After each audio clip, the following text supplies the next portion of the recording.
Hi everyone, and welcome back to Innovaticalls. I am Professor Nikki Eshtiaqi from RMIT University in Melbourne.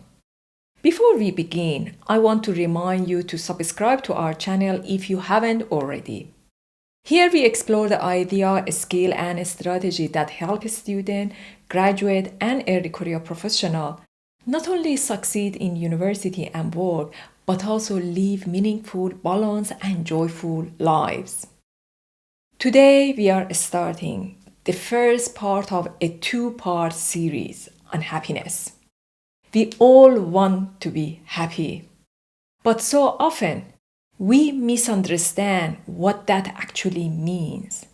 Some of us chase grades, career opportunities, money, or recognition, thinking they will bring lasting joy. Yet, after achieving these things, many still feel a kind of emptiness. So, what is happiness really? Where does it come from? And how can we grow it in our everyday lives?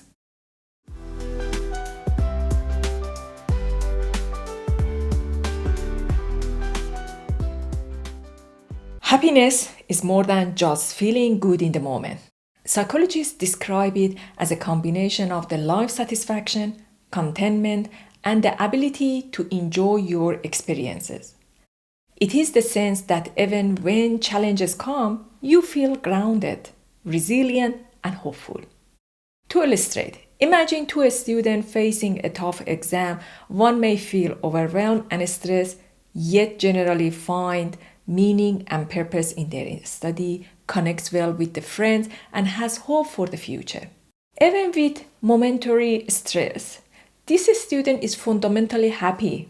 Another student might achieve top grade but feel isolated, anxious, or constantly dissatisfied. Their accomplishments do not automatically translate into happiness. This shows that happiness is about more than external achievement. It's about the inner emotional landscape we cultivate. Now, that we uncover what happiness really is, let's explore the connection between happiness and emotional intelligence. Emotional intelligence is our ability to understand and manage our own emotion and to connect with emotion of others. People with strong emotional intelligence often experience higher level of happiness because they understand what they are feeling, can manage stress, build supportive relationships, and maintain hope even when things do not go according to plan. For example, imagine two students who fail the same course. The first react with defeat, telling themselves, I am not smart enough, I will never succeed. Their happiness diminishes. The second acknowledges the disappointment but reframe it. This is tough, but I can try again. Seek help and improve.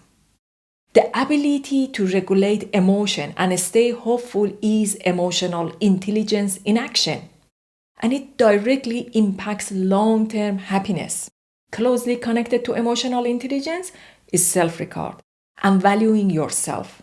Healthy self-regard is not arrogance, but a realistic appreciation of your strength and area for growth. Think of a student applying for a competitive scholarship. Someone with low self-regard may not even apply, thinking, I'm not good enough. A student with a strong self-regard approaches the opportunity confidently, saying, I have worked hard, I have a strength, and even if I don't win this time, applying is worthwhile. Valuing yourself gives you the courage to act, even in the face of uncertainty, and nurtures your happiness along the way. Another essential ingredient is optimism. Optimism is not about ignoring problems. It's about approaching challenges with the belief that solutions are possible and better days lie ahead. Picture an international student navigating life in a new country.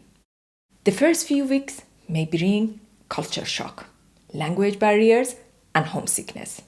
A pessimistic student might withdraw thinking, this will never work out. An optimistic student, however, frames the experience differently. This is hard now, but I will make friends, adopt, and things will get easier. That optimistic outlook fuels motivation, resilience, and ultimately happiness. Reality testing or seeing situation clearly without distortion is also crucial. Unhappiness often comes from unrealistic expectation. Imagine a graduate starting their first job, expecting each day to be thrilling and fulfilling. When faced with routine tasks, disappointment may arise. Reality testing helps them see the bigger picture. This job has ups and downs, and that's normal. It still gives me opportunities to grow. Happiness then is not about ignoring reality but finding balance, holding hope while staying grounded. We have already explored all these important factors related to happiness in depth in our previous episode. If you haven't watched them yet, I highly recommend doing so as they can equip you with powerful skill and insight that are crucial for experiencing happiness. Now, let's talk about a common myth that money guarantees happiness. Of course, having enough money to meet basic needs, food, shelter, safety, improves well being. But beyond those basic, more money doesn't necessarily bring more joy. Consider to a student. One comes from a wealthy background but feels pressure, competition, and isolation. Another lives modestly on a scholarship but feels joy in friendship, learning, and purpose. Money can buy comfort, but happiness comes from relationships, meaningful work, personal growth, and gratitude. So, how can we actually nurture happiness in our daily lives? The truth is, happiness isn't usually found in a one big moment or achievement. It is cultivated in the small everyday choices we make. There are simple yet incredibly powerful practices that can make a real difference over the time.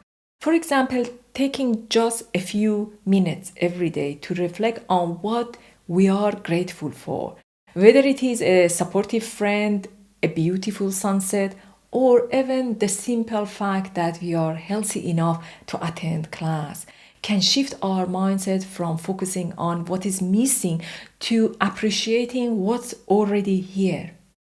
Another practice is performing small acts of kindness. It doesn't have to be grand, something as simple as holding the door open for someone, sending a quick message of encouragement, or sharing your note with a classmate can boost not only their happiness but your own as well. And then there is the power of presence. Pausing to notice the present moment instead of always rushing to the next task. That could mean savoring your morning coffee without distraction, noticing the fresh air on your walk to campus, or taking a deep breath before a stressful exam. These are not quick fixes, but when practiced regularly, they begin to rewire how we experience life. Over time, these small habits build resilience, deepen our sense of contentment, and open us to more moments of the genuine joy. As we start to wrap up this first episode, I would like you to reflect on a few questions.